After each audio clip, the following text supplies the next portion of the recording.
Hi friends, my name is Komali. ఇప్పుడు నేను క్లేతో ఒక ఫ్లవర్ చేశాను, చూద్దాం. ఇప్పుడు ఎల్లో కలర్ క్లేతో గుండ్రంగా చేసుకుని పెట్టుకోవాలి. ఇలా పెట్టుకున్న తర్వాత చూసారు కదా, పర్పుల్ కలర్ది చిన్నది తీసుకోవాలి. చిన్నది తీసుకుని రౌండ్గా చుట్టుకుని అది కూడా పక్కన పెట్టుకోవాలి.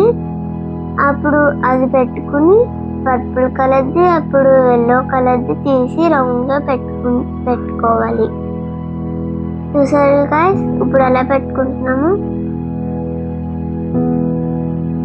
ఇప్పుడు మనం అన్ని అరేంజ్ చేసుకున్నాం కదా.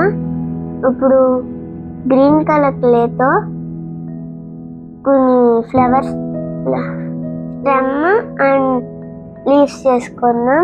ఇప్పుడు ఫ్లవర్ని కూడా ఇలా నొక్కుకోవాలి. చూడండి గైస్, ఇప్పుడు స్టెమ్ అండ్ లీవ్స్ చేస్తున్నాము. దీనికోసం చూడండి,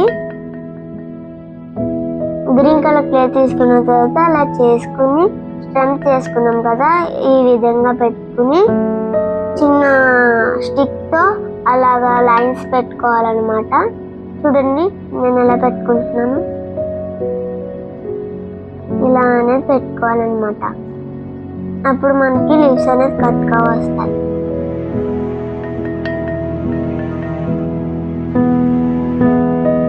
అలా పెట్టుకున్న తర్వాత అలా పెట్టేసిన తర్వాత ఇంకా ఫ్లవర్ అనేది ఫినిష్ అయిపోతుంది. చూసారా గైస్, ఎలా వచ్చిందో ఫ్లవర్? మీకు నచ్చితే ఇంకా చాలా వస్తుంది. Thank you.